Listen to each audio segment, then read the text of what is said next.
Assalamualaikum warahmatullahi wabarakatuh. Assalatu wassalamu ala asrafil anbiya'i wal mursalin wa ala alihi wa sahbihi ajmain amma ba'du. Di sini saya ingin membuat video guna memenuhi tugas mata kuliah PPI. Berkhutbah dengan tema kehidupan takwa. Hadirin jamaah sidang Jumat rahimakumullah. Bersyukur kita kepada Allah Subhanahu wa taala dengan kasih sayang Allah kepada kita. Kita diberikan olehnya nikmat sehat dan keimanan, sehingga pada siang ini kita masih diberi kesempatan untuk melaksanakan fardu Jumat.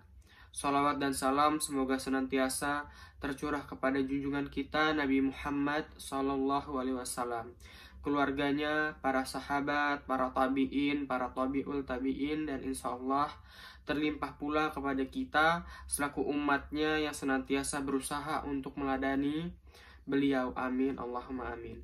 Kemudian tak lupa kami wasiatkan kepada diri kami pribadi dan kepada jamaah semuanya, marilah kita tingkatkan kualitas iman dan takwa kita kepada Allah Subhanahu wa taala, karena keimanan dan ketakwaan merupakan sebaik-baik bekal menuju akhirat kelak. Amin. Allah Subhanahu wa taala berfirman, "Berbekalah kalian dan sungguhnya sebaik-baik bekal adalah takwa, dan bertakwalah kepadaku wahai orang-orang yang berakal." Quran surah Al-Baqarah. Hadirin jamaah Jumat rahimakumullah, iman dan takwa adalah dua kata yang senantiasa berdampingan dan beriringan, yang sudah tidak asing lagi di telinga kita. Takwa itu sendiri artinya menjalankan semua perintahnya dan menjauhi segala larang-larangannya. Sedangkan iman artinya meyakini dalam hati, diucapkan dengan lisan, dan diamalkan dengan anggota badan. Dan masih banyak lagi definisi takwa di kalangan para ulama. Namun semuanya bermuara kepada satu pengertian, yaitu seorang hamba yang meminta perlindungan Allah Subhanahu wa taala dari azab dan siksanya. Hal ini dapat terwujud dengan melaksanakan apa yang diperintahkannya dan menjauhi apa yang dilarangnya. Begitu juga dengan iman.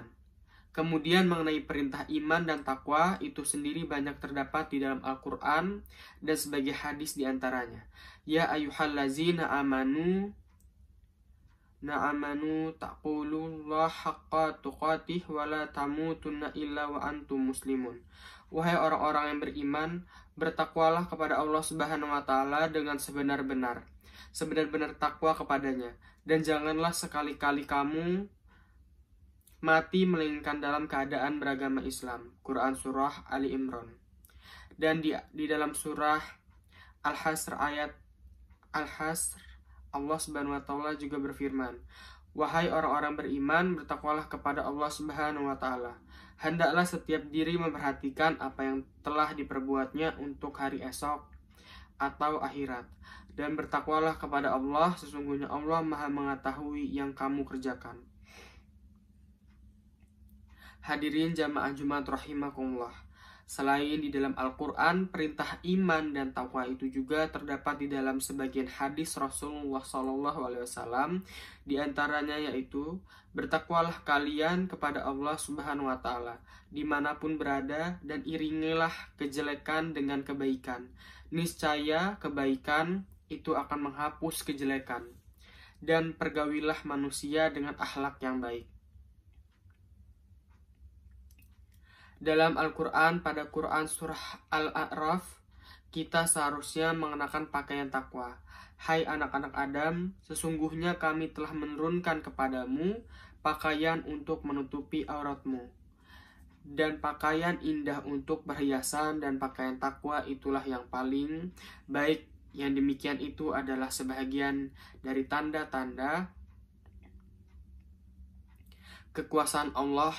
Mudah-mudahan mereka selalu ingat. Quran surah Al-A'raf. Kehidupan manusia tidak bisa dipisahkan dari pakaian. Sebagaimana makan dan minum, pakaian merupakan kebutuhan pokok manusia.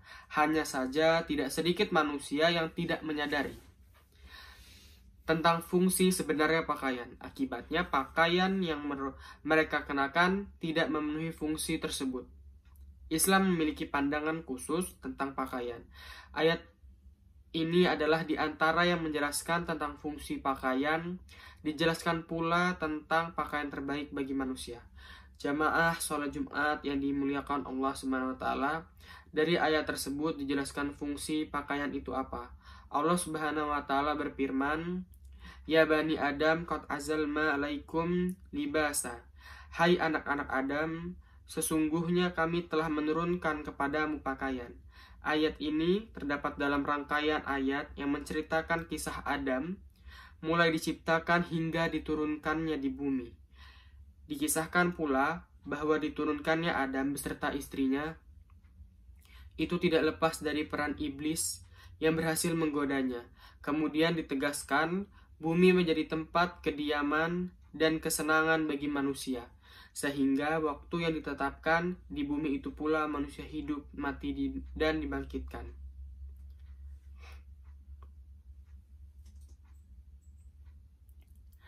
Setelah itu, dalam ayat ini diberitahukan bahwa Allah SWT telah memberikan pakaian bagi manusia, sebuah perangkat amat penting bagi manusia hidup di dunia, baik untuk keperluan agama maupun keperluan dunia.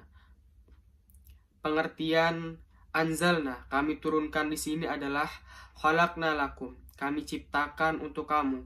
Demikian dikatakan al-Syaukani, bisa pula dimaksudkan adalah hujan.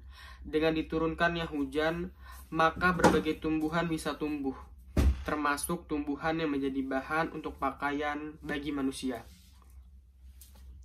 Ibnu Jarir mengutip dari Mujahid yang mengatakan bahwa ayat ini berkaitan dengan orang-orang Arab melakukan tawaf di Baitullah dalam keadaan telanjang. Dan tidak ada seorang pun yang menekan baju ketika tawaf, maka ayat ini mengingatkan kepada mereka akan besarnya nikmat Allah dan kekuasaannya atas mereka agar mereka ingat, lalu beriman, berislam, serta meninggalkan syirik dan kemiskinan. Demikian video khutbah yang dapat saya sampaikan. Saya akhiri, wassalamualaikum warahmatullahi wabarakatuh.